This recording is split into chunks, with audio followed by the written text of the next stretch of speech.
A teacher teaches you something. Teacher teaches you something. Teacher gives you the book. The teacher has to take away the book for the test. If the teacher says, okay, take the book and answer, where is the test? Okay, but why? After the examination is over, you can go home and check or not. But even before the exam began, God knows. Brother, listen to me. After the examination is over, can you go and check home or not in the textbook? Absolutely. But during the examination, can you check? No. So now the examination is going on, brother. Once it's over, you can check. If you tell teacher, I want to see the textbook, I don't remember. No. During the examination, you cannot refer to the textbook. It will be called cheating. Correct? So once the examination is over, if you don't remember, you tell God, what is this illogical? But Quran says not a single human being will object to the justice. Let the test go over. So today, I being a scientific person, I being a logical person, based on my knowledge of science, based on my logic, when I read the other scriptures and when I read the Quran, I find Quran is the only book, only religious scripture on the face of the earth which passes this test. So therefore I, being a scientific person, being a logical person, agree, okay, fine. This statement of the Quran also has to be right. I don't remember, that is the test. If I remember, where is the test? In response to this video, Mr. Nayak is a logical person, scientific person, and also a very intelligent person. Okay, I have no problem with it. Now he says that we all are taking a test.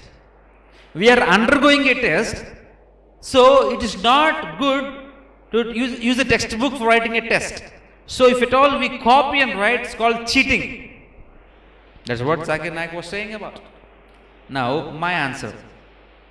So we are all writing a test according to Quran, according to Islam, according to Allah. Every human being have opted for a test and we are going through a test and Allah wiped away all our memory. Okay, I do agree it.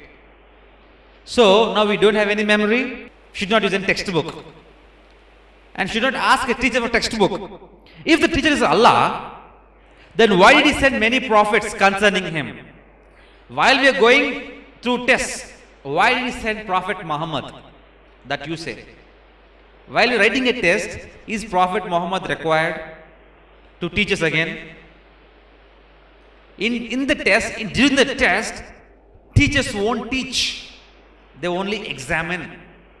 But during the test, only Islam, Quran, Allah, Prophet Muhammad teaches. Because they don't know what is test, nobody remembers what the test is, so they provide books, a so-called book called Quran. If we are going through a test, why did Allah provide Quran? No answer. Why did Allah provide Quran for the Muslims who are writing test? Why did Allah provide Prophet Muhammad for the Muslims who are writing their test? No answer. So whoever copies and writes are called cheater, right? So who are all cheaters right now? All Muslims are writing their test with their Qurans in their hand and teacher as Prophet Muhammad, and also the gurus, the leaders who keep on teaching, and the teacher, Mr. Naik, you are the teacher. So are you all called cheaters? Do you agree with it? If you agree with it, Quran is right. If you don't agree, Quran is wrong. If you agree with it, if Quran is right, Allah is there. If you don't agree with it, Quran is wrong and Allah is not there. Just check with your answers, Mr. Naik. The irrelevant examples that you give may confuse a questioner, and people clap doesn't mean that you're very intellectual. When people clap for all the vague and vain examples, doesn't make you great, a logical person or a scientific person. People are praising you and your knowledge is going down to a stupid level. Never give a wrong examples, Mr. Naik. Because the wrong examples will prove there is no Quran and there is no Allah from your own mouth. If at all you want to speak against Quran, come outside and speak. If at all you want to speak towards Quran, Go inside and speak.